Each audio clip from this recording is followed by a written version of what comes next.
जाने आदि कवि नाम प्रतापू, भयो शुद्धि कर उलटा जापू। उलटा नाम जपत जग जाना, वाल्मीकि भय ब्रह्म समाना। आप सभी को मेरा प्रणाम। आज मैं आपको महर्षि वाल्मीकि की कथा सुनाने जा रही हूँ। महर्षि वाल्मीकि पहले भीलों का साथ पाकर भीलों का सा आचरण करने वाले हो गए। फिर ऋषियों का संग पाकर ऋषि हो गए। उन्हें श्री रघुनाथ जी के दर्शन हुए। उन्होंने अपनी वाल्मीकि रामायण में श्री राम जी के चरित्र का विस्तार पूर्वक ऐसा उत्तम वर्णन किया है जिन्हें गाते और सुनते हुए संसार तृप्त नहीं होता है। श्रोताओं और वक्ताओं के हृदय उत्कट प्रेमानुरागमय भावों से भर जाते हैं। फिर आनंदवश नेत्रों से आंसुओं की धारा बहने लगती है। श्री राम कथा का गुणगान करने वाले महर्षि वाल्मीकि जी का पावन चरित्र इस प्रकार है। राम त्वनाम महिमा वर्ण्यते केन वा कथम, यत् प्रभावादहं राम ब्रह्मर्षित्वं वाप्तवान।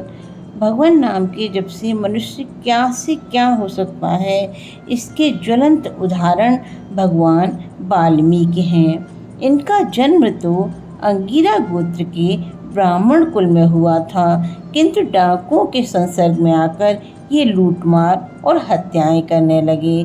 जो भी आता उसी को लूटते और कोई कुछ कहता तो उसे जान से मार देते। इस प्रकार बहुत वर्षों तक वे इस लोक निंदित कर्म को करते रहे। इस संसार चक्र में घूमते घूमते जब जीव के उद्धार होने के दिन आते हैं, तब उसे साधु संगत प्राप्त होती है।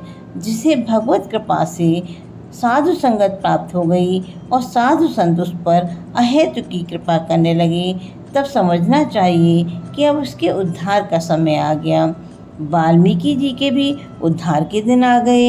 एक दिन उन्होंने देखा उधर से नारद जी चले जा रहे हैं। उन्हें देखते ही वे उनके ऊपर झपटे और बोले, जो कुछ है रख दो, नहीं तो जीवन से हाथ धोना पड़ेगा।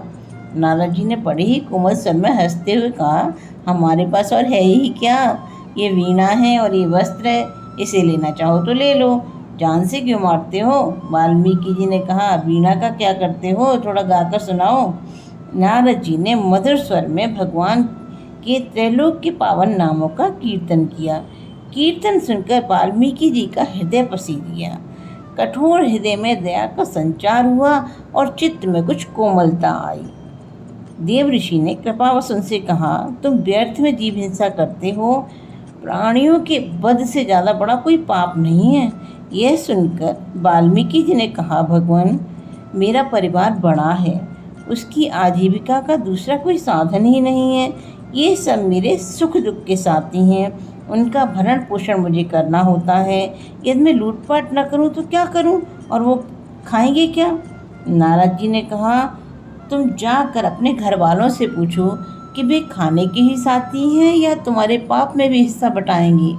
मन में कुछ दुविधा हो गई। उन्होंने सोचा, ये महात्मा इस प्रकार बहाना बनाकर भागना चाहता है।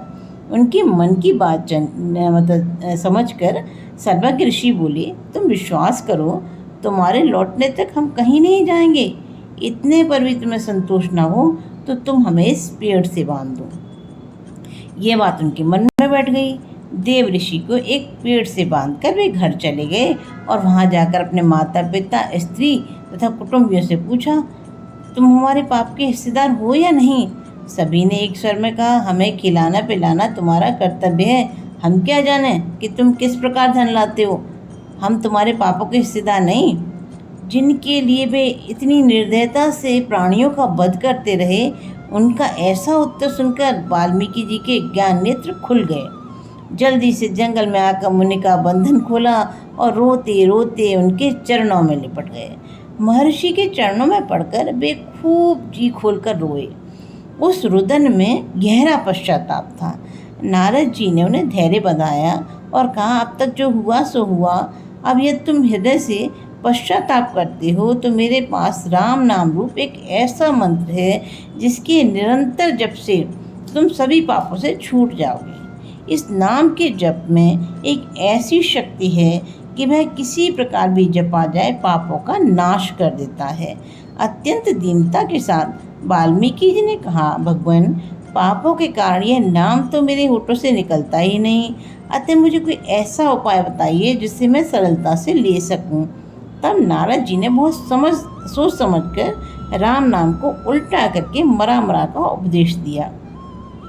निरंतर मरा मरा कहने से अपने आप राम राम हो ही जाता है। देव ऋषि का उपदेश पाकर वे निरंतर एकाग्र चित्त से मरा मरा जपने लगे। हजारों वर्षों तक एक ही जगह बैठकर वे नाम की रटन में निमग्न हो गए। उनके संपूर्ण शरीर पर दीमक का सा पहाड़ जम गया। दीमकों के घर को बल्मीक कहते हैं। उसमें रहने के कारण ही इनका नाम वाल्मीकि पड़ा। पहले इनका नाम रत्नाकर था। वे ही संसार में लौकिक छंदों के आदि कवि हुए। इन्होंने ही श्री वाल्मीकि रामायण आदि काव्य की रचना की। वनवास के समय भगवान स्वयं इनके आश्रम पर गए थे। सीता जी ने भी अपने अंतिम वनवास के दिन इन्हीं महर्षि के आश्रम में बिताए थे। वहीं पर लव और कुश का जन्म हुआ। सर्वप्रथम लव और कुश को ही श्री रामायण का गान सिखाया गया।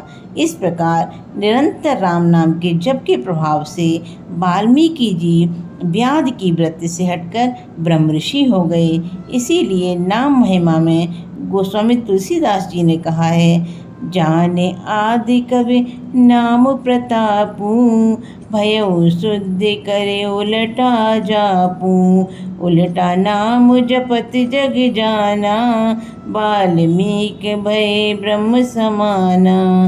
राम राम राम राम राम राम राम राम राम राम राम राम राम राम राम राम।